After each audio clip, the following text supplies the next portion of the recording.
I'm here with disturbing news about our favorite gadgets, cell phones, tablets, Wi-Fi, etc.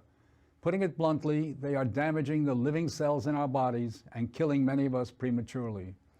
I'm Dr. Martin Blank from the Department of Physiology and Cellular Biophysics at Columbia University. It is distressing for me and more than 160 colleagues who today are petitioning the United Nations requesting that they address this problem.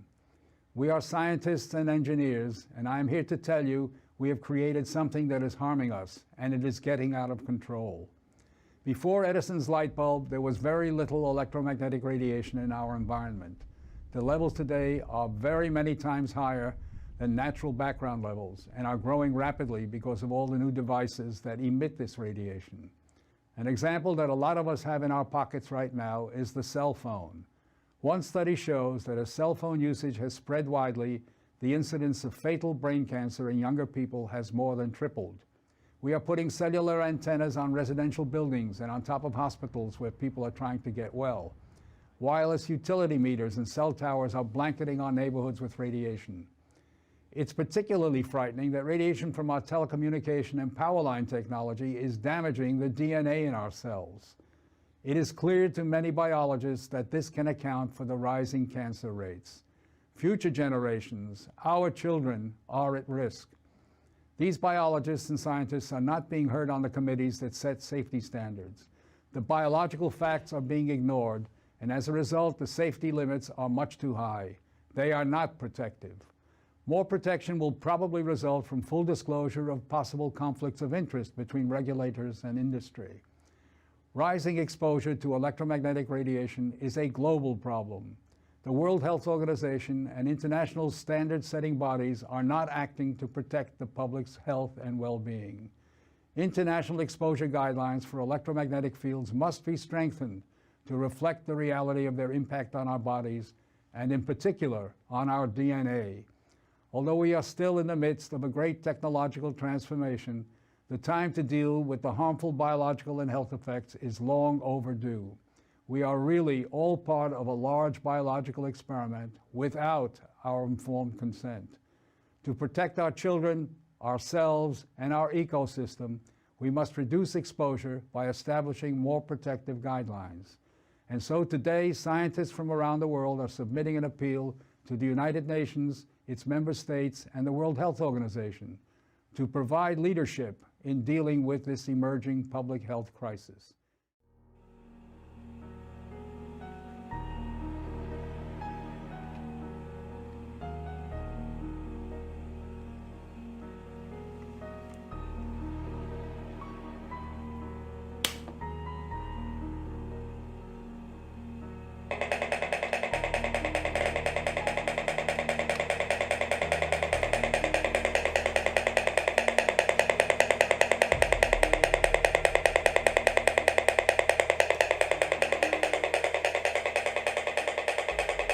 Jeżeli w domu istnieje Wi-Fi, a sąsiedzi także mają, to norma jest niekiedy kilkanaście razy przewyższająca dopuszczalną.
nowoczesne badania przeprowadzone w Szwecji wykazały w latach 70., że białaczki guzy mózgu rosną nawet 5-krotnie, czyli 500%.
Mam już 5 chłopców w rejonie powiatu opoczyńskiego od 15 lat do 20 paru, bez jajek. Dlaczego? A gdzie masz telefon? A ujmuj mi stąd telefon. Czy to jest śmieszne? To jest po prostu kolejna informacja przed wami zatajana. Tu jest kilka zdjęć wykonanych specjalną techniką, jak wzrasta uszkodzenie mózgu w zależności od czasu przyłożenia telefonu komórkowego. To trudno się potem dziwić, że dziecko jest krnąbrne, że nie jest posłuszne, że nie wykonuje poleceń, bo on ma uszkodzone płaty czołowe. A zrobiła mu to, w cudzysłowie, głupia mamusia, czy tatuś, czy babcia, która kupiła mu komórkę.